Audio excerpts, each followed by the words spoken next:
This is Dr. Chris's radio horror program here at 91.3 FM. If you're not catching this on live recorded, this is a recorded interview. If you're not catching it live when it broadcasts, hopefully you catch it on the Radio Horror YouTube channel. There's a slideshow of pictures and anecdotes about our guest. Tonight on the show, we have Jeff Miller, writer of Deep Star 6, as well as producer and worked on many other films. We're here to talk about Deep Star 6, which just came out on Blu-ray from KL Studio Classics. Thank you for coming on the show with us. You bet. Thanks for having me, Chris. Deep Star 6. I've watched it with your commentary, and that's the best part of that, of any Blu-ray, is the commentary when you guys actually watch the movie and talk about it. And you guys recorded that commentary during the pandemic, too, you mentioned. We did, actually. My partner, Lewis, was down in Texas, Dallas, in a studio there, and then I was at one here up in Seattle. Yep, we went in with masks and everything, but it worked out all right. Worked out okay. You guys talk about how it was like, all of a sudden it became, all right, everyone's going to do monsters in the deep, because it seems like it's a part of the film genre that had almost barely been explored, with the exception of Jules Verne's 20,000 Leagues Under the Sea. Right, or to put it more succinctly, everybody was thinking the same thing. Aliens underwater. Right. And you know what's funny is that KL Studios also just put out Deep Rising, a 1990s action-packed monster under the water story.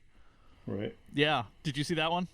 I haven't yet, no. And last year, I think, because this is 2021, early last year in January, we got a movie called Underwater. And the director also talks about Deep Star 6 and Leviathan as being inspirations. Leviathan was definitely competition. We were both aiming for the same release date in the summertime, and we hit ours, and they didn't. They had some production problems. And then, of course, there was The Abyss, which their budget was 5 times ours, and it took another year for The Abyss to come out. So, and interestingly enough, The Abyss has some of the same story problems that Deep Star 6 does. So we like to say we're like Abyss at a fifth of the cost. Beat for beat, your movie is very similar to Alien in a lot of ways. Was that a big influence on, and I mean by Alien, I mean Alien, the first one, the way the underwater thing looks like. You got, the crew is all sitting together having breakfast together, being very interactive or, antagonistic towards each other, and there's some relationships, there. Obviously, we know one right in the beginning between the husband and wife, and they're pregnant. But was that a big influence to write it very similar to Alien, so people feel comfortable with these characters before you kill them off one by one? Oh, heck yeah. Absolutely. Alien was a big influence at the time. Were you ever worried about, being said, did the studio ever say, it's too close to Alien, we don't own that movie, you gotta change some stuff? No, interestingly enough, that never really came up. There was a lot of other things that came up during the rewriting of the script. Maybe I should step back and give you a little background on it. Sure. Lewis and I went through USC Film School together, and when we got out, we were looking to do a project, and he came to me and pitched me the idea for a movie called Claws, which was a blatant Alien ripoff. But then we started to work on it. It got kind of interesting because we started thinking about, maybe we can do this ourselves. And thinking about that, we first of all, we had to scale it. We would have to scale it way down, and so we came up with this concept of you would have this underwater research station, and it would come under attack, but you would never go outside. So you wouldn't see if you got into one of these little DSRVs, you wouldn't. So we were going to keep the camera inside the station at the whole time, and the station was going to be small. So we would have to move. We would be doing a lot of handheld work, and you wouldn't see the monster, kind of like Jaws, but even more so. And it was going to be this really nasty little psychological horror film, with more sort of how the creature attacking the station causes the human beings to inside, the people inside, to turn on each other in an attempt to survive. But then Lewis actually made a painstakingly real model of the station and took it around and was looking for some money. We thought if we were lucky, we'd get $500,000, but we were thinking more like $250,000. Well, it got Sean Cunningham got a hold of it, and he was looking to move from horror into action, and thought that this was a good vehicle for that. And he picked it up, and suddenly it was a $12 million movie, which back in those days was a pretty decent budget, especially for an independent movie like this. So at that point, we had to shift from a psychological horror film to a more of an action-based film. But we were in a race against Leviathan because they had already announced that they were going into production on that, and then we also knew, of course, that Jim Cameron was doing The Abyss, and so they had to go into production without the script being finished, which is always very interesting.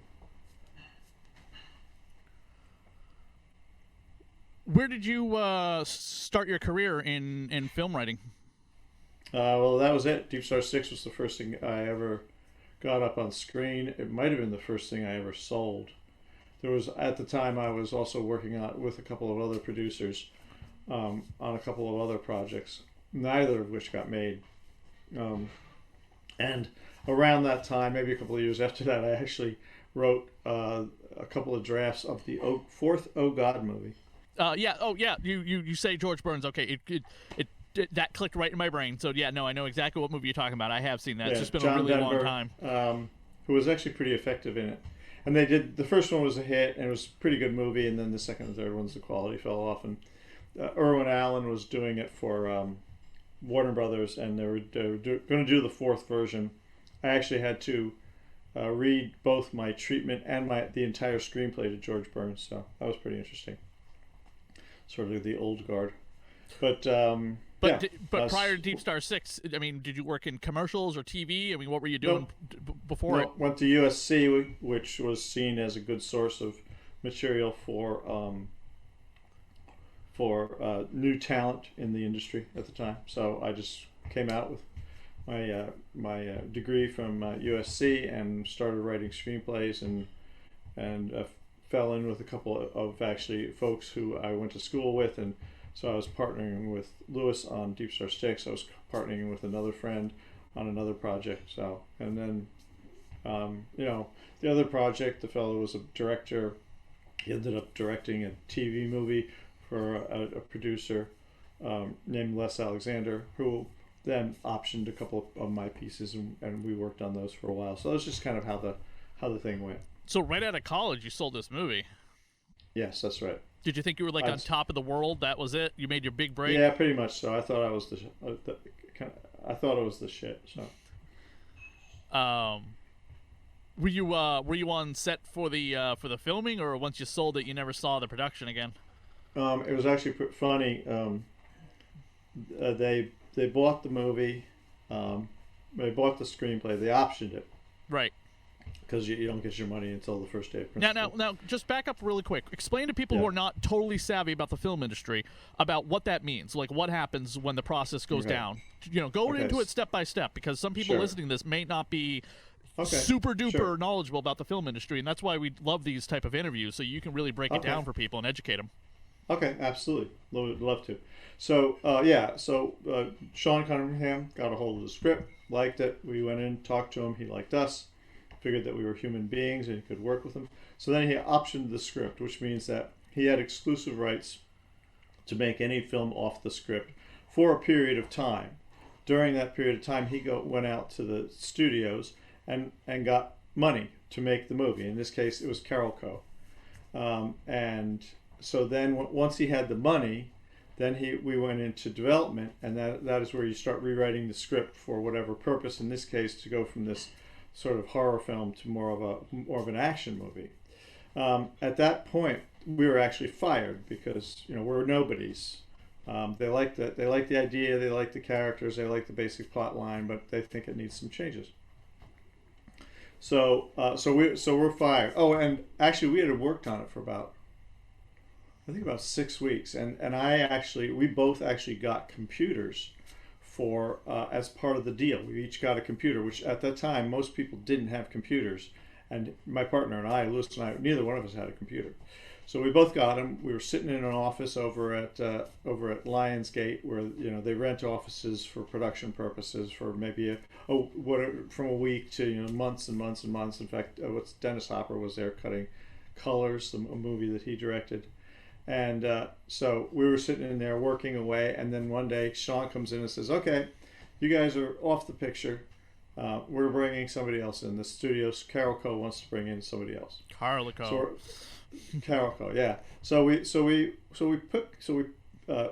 I pack up my computer and my printer. There are all these big things. There's not these little laptops. Pack them all up, put them in my car, drive home, get it all out, set it up in my home office, turn the thing on. My phone rings. I answer it. It's Sean saying, they had hired a couple of guys. Then the guild went on strike that day. And so when I got home, I turned on my computer. I'm starting to go to work on something else. My phone rings. I answer it. It's Sean. He says, "Well, our writers can't work because the Writers Guild is on strike. So you guys are back on." Packed all my stuff up. Went back out to Lionsgate to work on the rest of the picture. I had another project at that point that I had to deliver on. So I actually wasn't on the set as much as Lewis was. Lewis was on the set for the whole thing. Wow, that's a story in a nutshell. Were you bitter about being taken off of it? No, we both knew the realities of the business. We both knew why. I mean, it's called it's unemployment insurance is what it is, which is insurance from being unemployed. Anytime a studio gets involved in a project, the executives that are in charge of that project and to bring on a much more well-known writer, because that way, if the movie bombs, and more movies bomb than make money, if the movie bombs, then they can say, "But I hired Eric Red or Steve Zalian to do the rewrite," and they're like, "Oh yeah, okay, you hired Steve Zalian. Who knows? Movies, that's the way it is." On the other hand, if you stick with Lewis and I, they're like, "Excuse me, you stuck with these nobodies, and you probably ended up with a script that was no good." So that's the reality of the business in that. So no, we didn't take it personally. It was just part of being in the film business. Where did you go after that? Let's see. After deepstarsix? Yeah. I think that's when I got the gig at Warner Brothers on rewriting, or rather writing the Oh God 4 movie, which we started with nothing. We did the whole treatment, couple of drafts of that, then we did a first draft and a rewrite and a polish on that, and then they went out and then after we did all that, they went out and did market research and concluded that the world wasn't waiting for the next Oh God movie, which I could have told them walking in, but it kept everybody employed for a few months.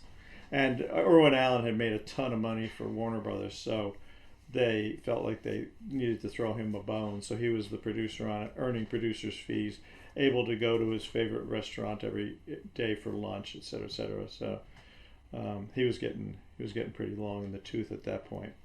And then later on, Sean hired Lewis to direct House 4, the fourth of the House movies, and he asked if I would come in and work on him with the screenplay. So I did, and and then that was a whole story unto itself. I'll be honest with you, I've watched the first two House movies. I have them on those Arrow home video Blu-rays. I tried watching House 3. I couldn't get through it, and I've never seen House 4. Oh, well, House 3 was actually a film called Horror Show. Right, But Sean was contractually obligated to deliver House 3, I think, for the American market. So, and he was making Horror Show instead, so he just sold them Horror Show as House 3. It has nothing to do with the previous. But every one of those House movies is independent of themselves. They have nothing to do with the other one. As a kid, it didn't make a lot of sense to me. I'm like, I don't understand. Like, wait, is his parents like the guy from the first movie? But where was the mom? I didn't get it. Yeah. Well, there's a few changes. You notice a few, what would you call them, discrepancies in House 4 as well. So. When you guys were writing deepstarsix, did the creature come out and screen like the way you wrote it, or did you just write it as the creature? No, absolutely not. One of the problems with the picture was that the art department in general didn't really Well, there's two problems with the picture. First, there's way too much expository dialogue in it, which they needed because dialogue is cheap and action is expensive, and we had $12 million. But the other problem with it was that a lot of the art didn't work. A lot of the sets, if you look really closely, they're kind of what?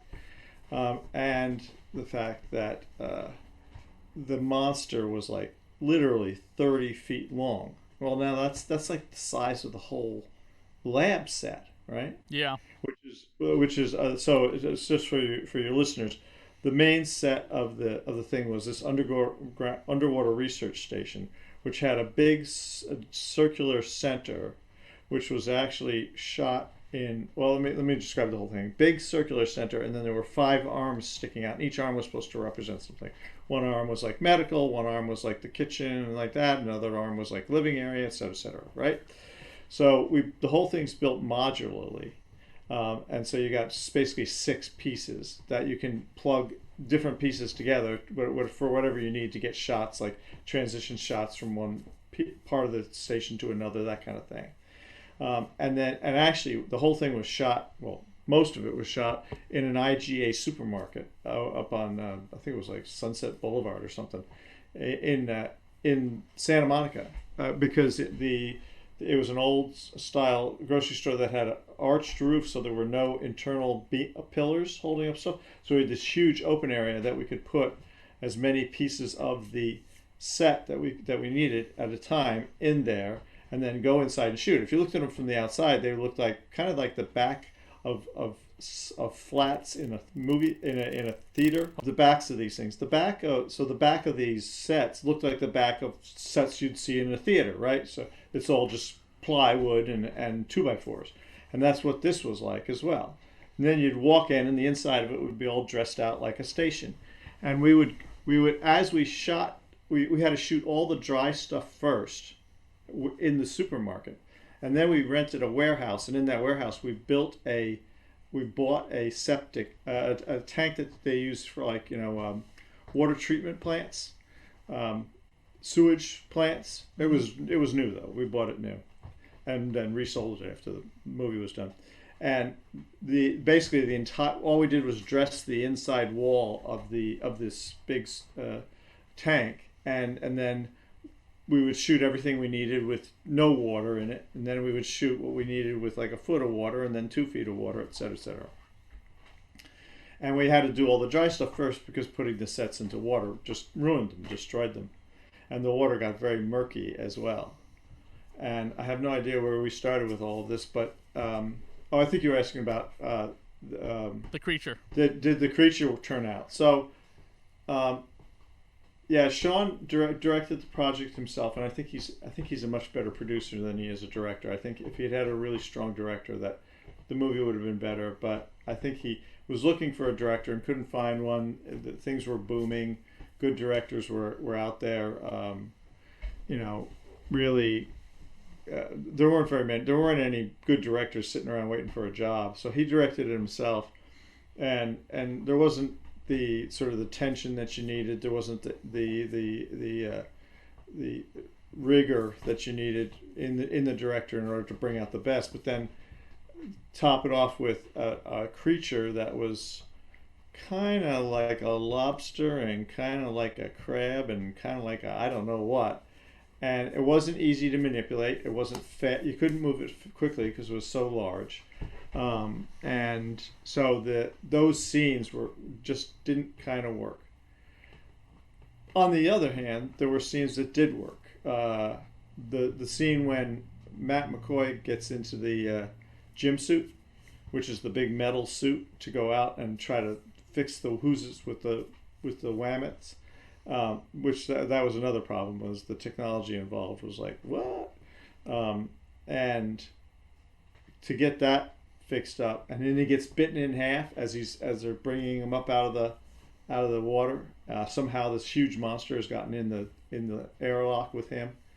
But the scene where he gets bitten in half worked, and the gym suit, the half-eaten gym suit, which is it's the money shot. It's the shot that's on the cover of the Blu-ray, et cetera, That worked out quite nicely. But otherwise, yeah, I'd say the monster was a little large. But you didn't see the monster an awful lot, so it didn't really hurt the movie. What really made the movie, from my standpoint, I think was the actors. I think they really took it to heart to try to do absolutely the best job they could, and in a few cases they really nailed it. Miguel Ferrer in particular was just really good in the movie. I give it up to Deep Star Six and Leviathan. I know that your competition. Yeah, no problem. But I mean, Leviathan's got Peter Weller in it. You know what I mean? It's like he elevates the hell out of that movie. Also has Ernie Hudson. From Ghostbusters and what's his name from Home Alone and Home Alone 2. But honestly, I would rewatch Leviathan and Deep Star 6. I would show those movies to somebody before I ever re-show them The Abyss. I always thought The Abyss was boring. Yeah, it was I thought weird. Leviathan and Deep Star 6 were the shit. Also, you guys had the Abyss is like a diving suit, and it's in darkness. You can barely see it. Deep Star 6 has this diving suit that terrified the crap out of me as a kid. You have a ripped-off diving suit, which I always thought was a monster. I mean, I'm a child. I didn't quite understand the context of the movie. Right. But the haunting image of the cover of Deep Star 6 with the blue and the ripped-in-half diving suit is terrifying. And Leviathan has that great shot of the diving suit guy, the guy in the diving suit, a half-naked woman, and I'm assuming like a bikini for whatever reason, because women in bikinis will sell the artwork of an 80s horror movie, and sure, why not? Of course, swimming away from a monster. So you guys both had amazing covers, but Deep Star 6 cover always terrified me, seeing that ripped-in-half diving suit. I'm glad to hear that.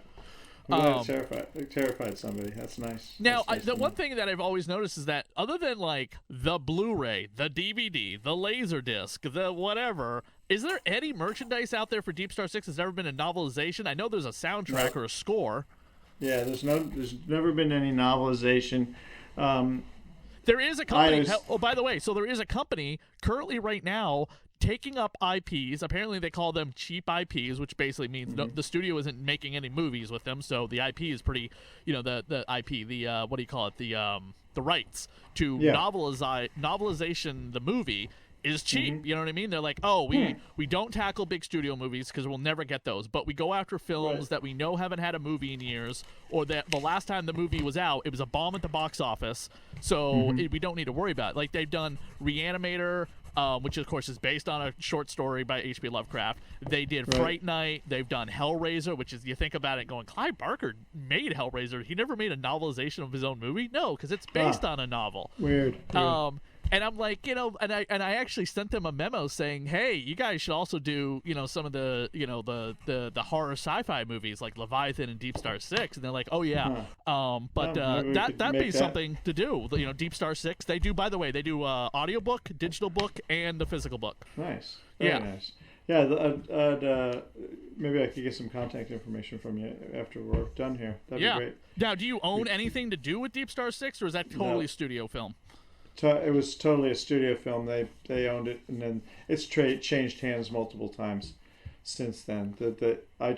We thought about the 30 years was coming up, and we thought we might want to see if we could get the rights back, because under a Writers Guild contract, which we were under, you're allowed to buy the rights back from the studio at a certain point. Right, and that just happened with the Nightmare on Elm Street. The Wes Craven family owns the Nightmare on Elm Street now. They don't own the movies. They own the intellectual property of all the characters. That's right, the underlying rights. Yep.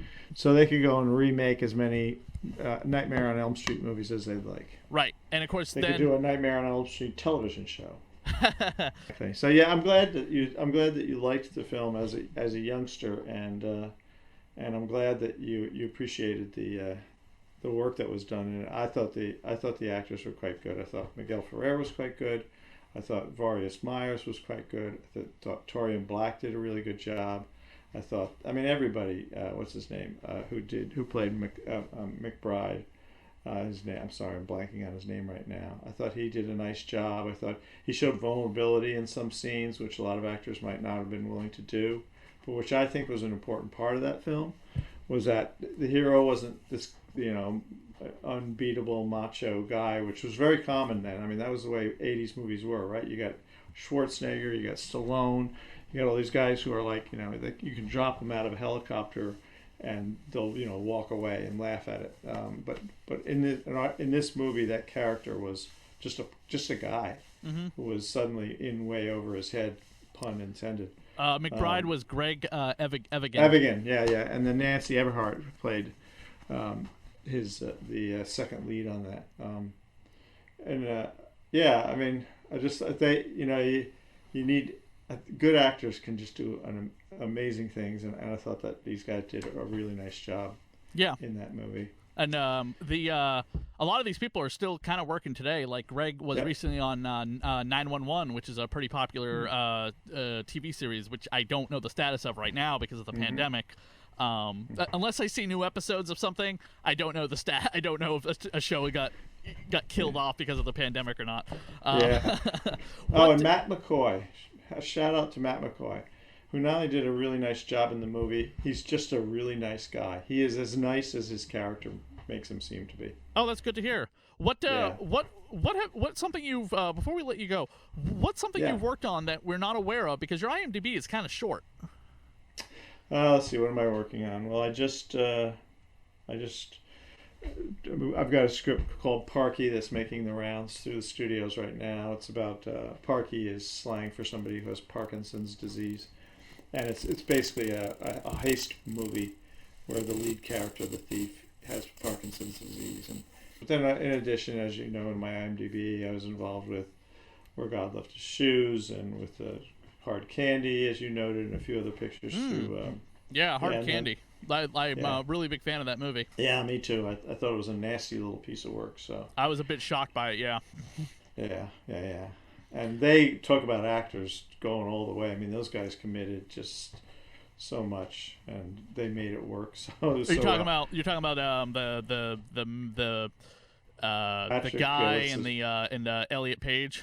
Yeah, Elliot, then Ellen Page. Right. And Patrick, why am I blanking on his name? Do you think that would have worked today if she had been Elliot Page and had been like a teenage boy? Would it have made it more skeevier? Was it more like, do you think it was definitely more like making your skin crawl because it was a teenage girl?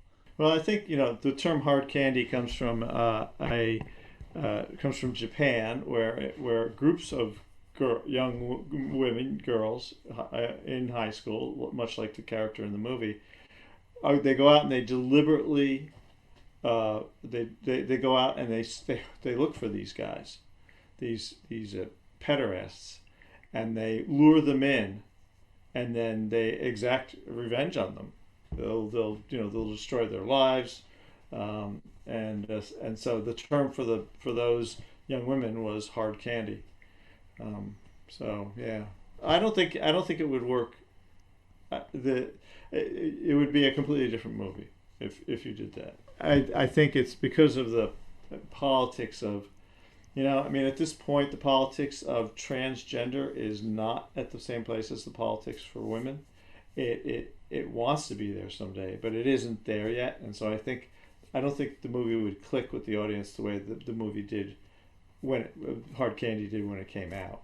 Even today, I don't know if Hard Candy would work if you made it,